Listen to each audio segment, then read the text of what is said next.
comentan con la reforma, pues de hacerla, de que no se podría hacer un amparo contra reformas constitucionales. O sea, ahorita ya aprovechando el camino que nos has aclarado, gracias, dicen, bueno, se hizo la reforma, pero no se puede amparar por la misma ley de amparo. Explícanos, por favor, me gustaría mucho que nos aclararas ahí. Bueno, aquí hay que entender algo. Tenemos que rescatar 3 principios y vamos a ocupar 2 reglas.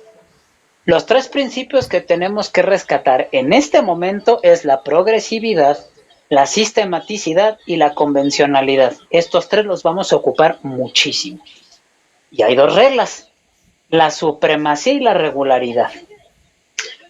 La ley de amparo en su artículo 61, fracción primera, establece las causales de improcedencia del juicio de amparo. ¿Qué quiere decir improcedencia?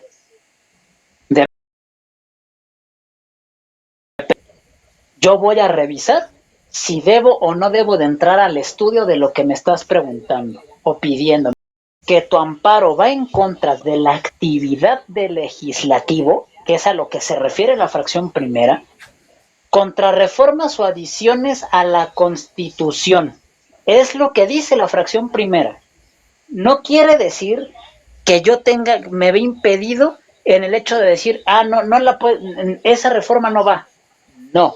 Lo que no puedo hacer es decirle al legislativo, no puedes reformar la Constitución, no puedes adicionar la Constitución, eso no lo puedo hacer. ¿Por qué? Regularidad constitucional. Lo que me da poder a mí de acudir al juicio de amparo es la Constitución, pero también la Constitución le dota de facultades al legislativo de hacer y no hacer. En ese sentido, yo no me puedo amparar en contra de algo que la propia Constitución le dota al legislativo. Eso es a lo que se refiere la fracción primera. Ahora, vámonos a la jerarquía constitucional. El artículo 103 de la Constitución dice que la procedencia del juicio de amparo se valida desde el momento en el que el juicio de amparo es procedente contra actos o leyes de la autoridad que vulnere, modifique, restrinja o nulifique derechos humanos y garantías individuales. Ya lo dijo la Constitución, pero también la Constitución en su 133 me dice, si yo no alcanzo, vete a los tratados internacionales, el artículo primero, párrafo primero también me lo dice. Tienes que analizar qué te protege más. En ese sentido, el artículo 61, fracción primera, se encuentra superado por la propia Constitución. ¿Por qué? Porque tratados internacionales, como es el Pacto de San José en su artículo 25, el Tratado Internacional de Interamérica en materia de derechos humanos en el artículo 8, 13, 17 y 23, los principios de Bangalore me establecen cuáles son los protocolos y principios judiciales y me establecen que ningún Estado puede cooptar, puede suspender, puede condicionar mi derecho humano de acceso a la justicia. En ese sentido, el 61, si la pretensión es decir, no procede el juicio de amparo porque el artículo 61, fracción primera, dice que es improcedente en contra de adiciones o reformas, el artículo 61 es inconvencional. Se tendrá que aplicar el 133 y el artículo primero junto con lo que dice el 103 de la Constitución.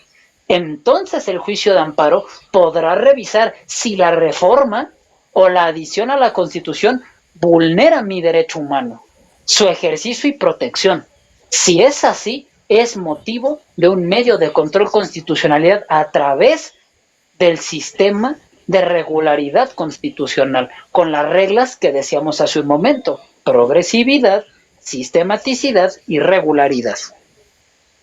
Entonces volvemos a lo mismo, es como que la verdad a medias o de manera engañosa, porque lo que estoy entendiendo es que al final sí se puede uno amparar, pero también lo que había escuchado es que en la orden judicial que se le hace a la presidente de México, es más, aparte por la reforma, creo que era por el proceso que también fue muy amañado y que fue en base a la denuncia que hicieron los partidos políticos de oposición. ¿Es correcto? Así es. Considero que ese discurso que se dijo, porque fue un discurso, Sí. no fue una verdad a medias, fue una mentira completa. ¿Por qué? Porque ahora resulta que los diputados son constitucionalistas, o se dicen abogados, o al menos los que estuvieron discutiendo fueron abogados, pero lo chistoso es que en la discusión lo único que prevaleció fue: es un honor estar con Obrador. En el nombre de la Cuarta Transformación y en el nombre de México, aquí se va a hacer esta reforma, pero ninguno dio una exposición de motivos sólida del por qué teoría constitucional aplicada en el estricto sentido. Jamás se escuchó un comentario de ellos, jamás. Posiblemente por eso piden que sea de 8 de calificación, ¿verdad? O además con la reforma, mala reforma, ¿no? Entonces, y eso por ese rubro. Pero aún así hay un desacato. La juez dio una orden de 24 horas para removerlo del diario oficial y no se hizo.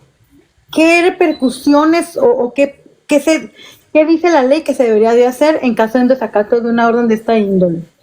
Bueno, de acuerdo a la ley de amparo, tenemos que entender que lo que hizo, no nada más la presidenta, pero me gustaría regresarme un paso atrás. Y adelante. Ahorita, la suspensión que se habla de la jueza de distrito de Veracruz, en donde ordenó que en 24 horas se bajara del diario oficial de la Federación la publicación, es el resultado del desobedecimiento de 4 suspensiones anteriores emitidas por juzgados de la ciudad de Morelos y de Chiapas en contra de la discusión. ¿Por qué? Porque no cumplían con los requisitos del proceso legislativo y del reglamento interior de la Cámara de Diputados y del Congreso de la Unión. En este sentido, la ley de amparo establece un mecanismo que se llama incidente de inejecución. ¿Por qué? Cuando un juez de entrada el artículo, el artículo 194 de la ley de amparo establece que las sentencias en materia de amparo son de observancia obligatoria y de interés general. Deben de ser cumplidas forzosamente. ¿Por qué? Porque el juicio de amparo es un mecanismo de control constitucional. ¿Qué significa esto? Que el juicio de amparo se encarga de revisar que la Constitución y sus requisitos se satisfagan en cada acto de autoridad, o que constitucionalmente se justifiquen en caso de omisiones por parte de la autoridad. Cuando un acto de autoridad no se encuentra legalmente sustentado, es motivo de revisión constitucional. ¿Cómo? Puede ser a través de la acción, de la controversia o del amparo. El amparo dice: si no me haces caso a mí, yo puedo convertir esto en un incidente de inejecución. ¿Qué quiere decir el incidente de inejecución? De entrada, cumples con la sentencia. En segundo lugar, te sanciono. Y en tercer lugar, puedo hasta solicitar tu separación del cargo por incumplimiento. La medida suspensional no es la determinación constitucional de que el acto es ilegal o inconstitucional. Es una medida cautelar que tiene por objeto que las cosas prevalezcan en el estado en el que se encuentran, para evitar que ese acto o omisión de autoridad genere una condición de imposible reparación. En este sentido, su desobediencia es motivo de que la parte quejosa solicita al juzgador, o el juzgador de oficio inicia el incidente de inejecución, remite las constancias a un tribunal colegiado, el tribunal colegiado solicite por última ocasión el cumplimiento. En caso de ser contumaz la autoridad, elevarlo al grado de la Suprema Corte de Justicia de la Nación, quien será la encargada de hacer valer la separación del cargo de la autoridad, de ponerla a disposición de un juez de distrito en materia penal, y entonces se haga valer el pronunciamiento de la sentencia. En este caso es lo que debería de haberse llevado, pero hay un pequeño problema. Los diputados o el Congreso de la Unión, porque fueron todos, fueron los 500 diputados y los 128 senadores quienes incumplieron, tienen una protección constitucional que para poderse romper requiere de un determinado número. En ese sentido, nos encontramos ante una inmaterialidad. ¿Por qué? Porque poder aplicar el incidente de inejecución implicaría que los diputados, en primer lugar, juzgan a los diputados, se quitan el fuero y entonces sí se pongan a disposición de un juez de distrito. Lo mismo tendrá que pasar con la presidencia. ¿Cuál es el problema? Que el Congreso no lo va a hacer y no lo está haciendo. ¿Ante qué nos encontramos? Una crisis constitucional. ¿Por qué? Porque el Ejecutivo y el Legislativo ya nos demostraron que ellos van a obedecer la ley que ellos quieran y les convenga. Cuando ellos quieran, es ley y se cumple. Cuando no quieran, no es ley porque no hay legitimidad. Estamos en una crisis. Una crisis constitucional.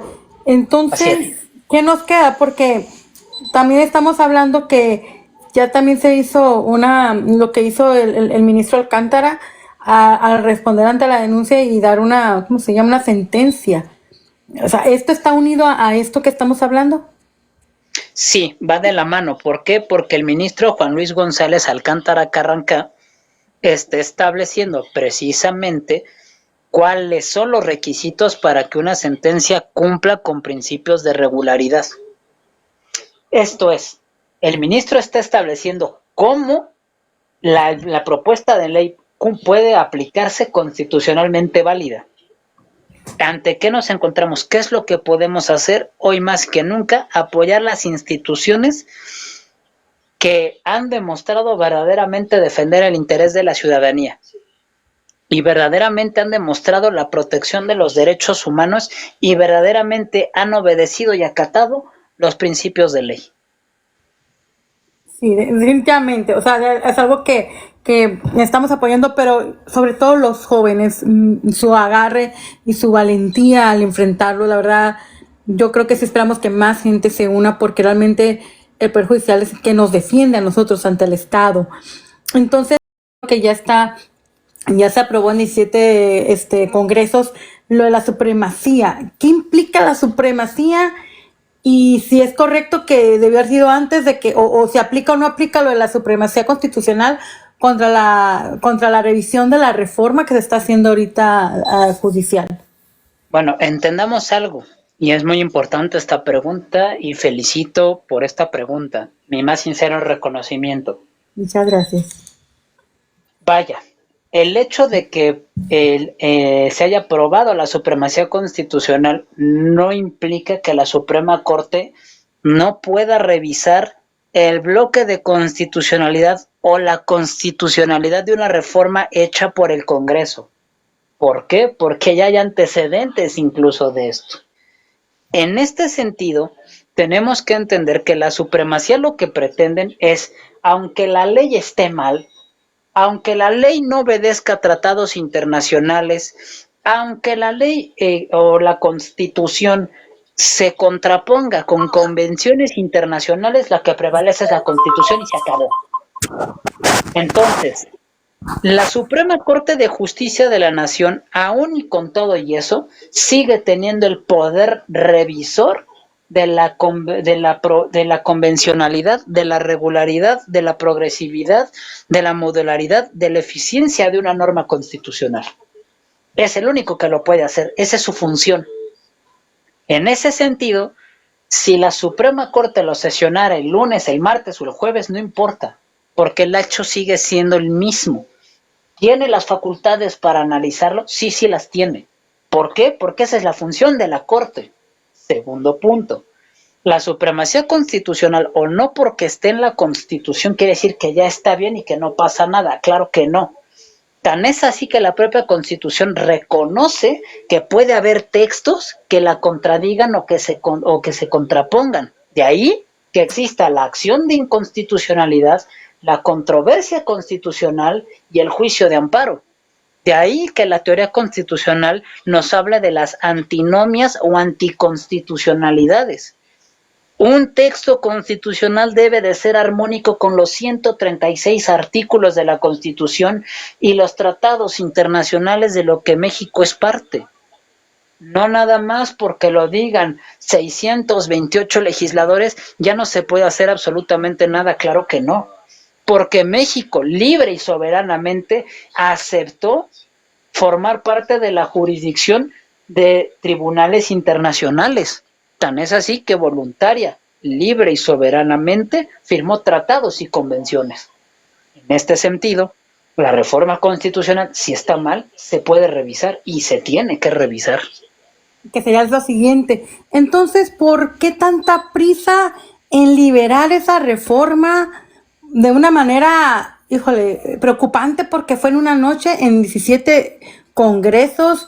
¿Por qué esa prisa? ¿Por qué esa premura? ¿Tú qué piensas que está pasando entonces? Porque ellos tienen la falsa idea y creencia de que meterlo rápido en la Constitución evita su aplicación, y tan saben que la Suprema Corte lo puede revisar, que por eso les urge que la Suprema Corte renuncie a sus facultades. Tan es así que saben que su reforma está mal, que lo que quieren es que mágicamente México ya no atienda ni haga caso a las convenciones y tratados internacionales. Están aceptando que su reforma contradice lo que dicen tratados y convenciones, y creen que poner eso en la Constitución soluciona el problema. Es una clara expresión y muestra de ignorancia. ¿Por qué? Ineptitud.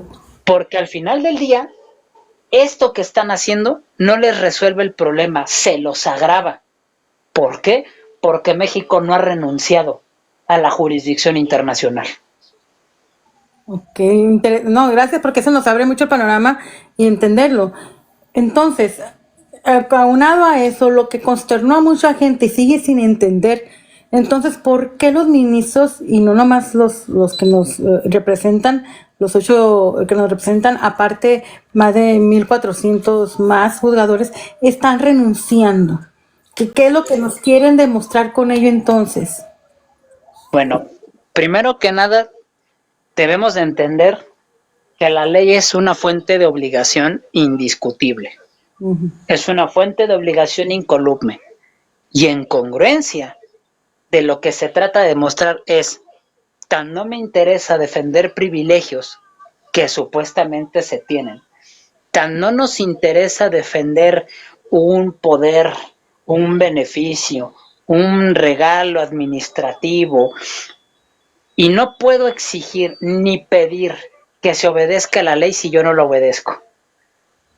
El séptimo transitorio de ese decreto establecía como fecha límite el 31 de octubre para la separación del cargo. Se tenía que establecer o se tenía que entregar la renuncia máximo el 31 de octubre de este año.